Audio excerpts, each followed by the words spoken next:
সকালটা শুরু করেছিলাম ফ্রেশ আর পজিটিভ মুডে। আজকের পুরো দিনটাই তোমাদের সাথে কাটাবো। ঘোরা, খাওয়া, মজা সবকিছুই থাকবে, তাই সাথে থেকো। চলো শুরু করি আজকে আমাদের ছোট্ট একটা ব্লগ দিয়ে। আসসালামু আলাইকুম গাইজ, তোমরা সবাই কেমন আছো? নিশ্চয়ই ভালো আছো। তো আলহামদুলিল্লাহ আমরাও ভালো আছি। আজকের ডেস্টিনেশনটা ছিল রূপসার ওপারে রিভার ভিউ পার্কে। তো যেই কথা সেই কাজ, রূপসার ঘাটে পৌঁছে ট্রলারে নদী পার হলাম। ঠান্ডা বাতাস, পানির ঢেউ, মনটা ফ্রেশ হয়ে গেল। নদীর ওপারে নেমে আমরা একটা ভ্যান রিজার্ভ করলাম, ভাড়া মাত্র 80 টাকা। এরপর শুরু হলো আমাদের ছোট্ট জার্নি। এবার শুরু হয়ে গেল আমাদের দুজনের খুনসুটি। আর আজকের ওয়েদারটা অনেক সুন্দর ছিল। ফাইনালি আমরা পৌঁছে গেলাম রিভার ভিউ পার্কে। জনপ্রতি মাত্র 30 টাকা। আর পার্কের মধ্যে ঢোকার পর মাহি যেন কেমন ছোট মানুষের মতন হয়ে গেল। সে অলরেডি দোলনায় বসে দোল খাচ্ছে, আর এদিকে আমার চুলের অবস্থা একদম শেষ। বাতাসে চুলগুলো এলোমেলো হয়ে গেছে। আর পাশেই তাকিয়ে দেখি অনেক। আমি এখানে বেড়াতে আসছি আর আমাকে দিয়ে কাপড় বওয়াচ্ছে। এই হলো মাহির জ্যাকেট। এটা অবশ্য আমার, ব্যাগটাও আমার। মানুষ বলে ফ্রি ঘোরে, আমি এইসব বয়ে বয়ে বেড়াচ্ছি। দেখো দেখো মাছগুলো কত সুন্দর, দেখো দেখো দেখো। তাই তো, অনেক সুন্দর মাছগুলা দেখো। ওয়াও, আমাকে এখানে একটা পিক তুলে দাও। এই অবস্থায়, হ্যাঁ এই যে, এইভাবেই সব ধরেই, এইভাবে ধরে। সব ধরেই। হুম। তো ওটা কি স্টাইল? স্টাইল একটু ভালো। তুমি যে আমাকে এইগুলা দেখো পাখির ভাষা, তোমার ওখানে দেখো পাখির ভাষা দেখছি। এই যে দেখো, ঘাসাম্মা যা যা ওই লাভ হাট সব। আসলে তুমি কার। গাইস দেখেন, এখন তার কাছে সব দেয়া হইছে, এখন সে সবকিছু নিয়ে বসে আছে। আরে এখন ভাই, আমি ফ্রি, আর তুমি এখন ওইগুলো বয়ে বেড়াবা। মাথার উপরে রং বেরঙের কাগজ দেখে সেই ছোট্টবেলার বিয়ে বাড়ির কথা মনে পড়ে গেল। দেখতে খুব চমৎকার, তাই না?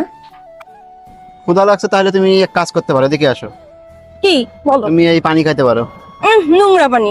খুবই ভালো পানি। এই নোংরা পানি তুমি আমাকে খাইতে বলতেছো? আরে খুবই ভালো। কোথায় যাচ্ছ তুমি?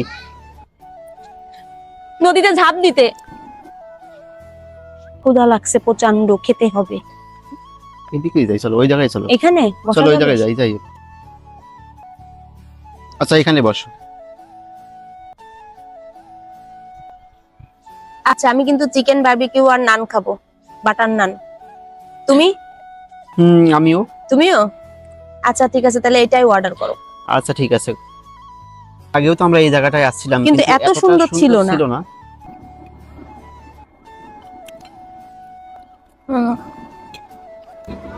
খাওয়া দাওয়া শেষ করার পরে মাহিকে বললাম, তুমি আমাকে একটু ভিডিও করে দাও তো, আমি একটু নাচি। মাহির সামনে দাঁড়ায় আমার ভিডিও করতেছে।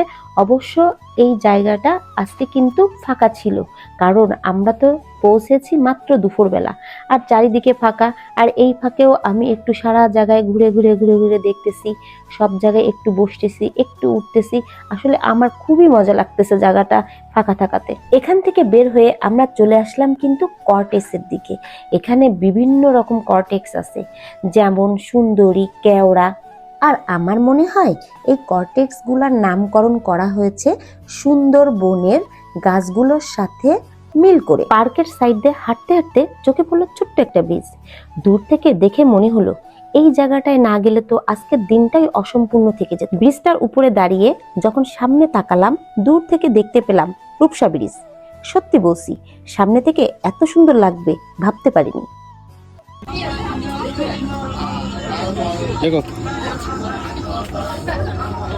এই মুহূর্তটা মনে হচ্ছিল লাইফে টেনশন, ডিপ্রেশন সব অফ। শুধু আমরা, ব্রিজ আর একটা সুন্দর ভিউ। কিছু জায়গা আছে না যেখানে গেলে মন নিজ থেকেই ভালো হয়ে যায়, এই জায়গাটা ঠিক এরকমই। তো গাইস, তোমরা যদি কখনো আসো তো এই জায়গাটা মিস করো না।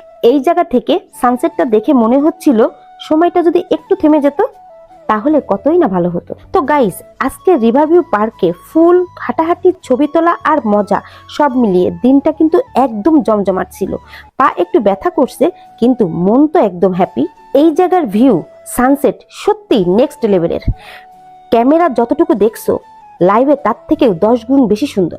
ভিডিওটা ভালো লাগলে অবশ্যই লাইক দিবা, কমেন্টস করবা আর জানাবা কেমন লেগেছে।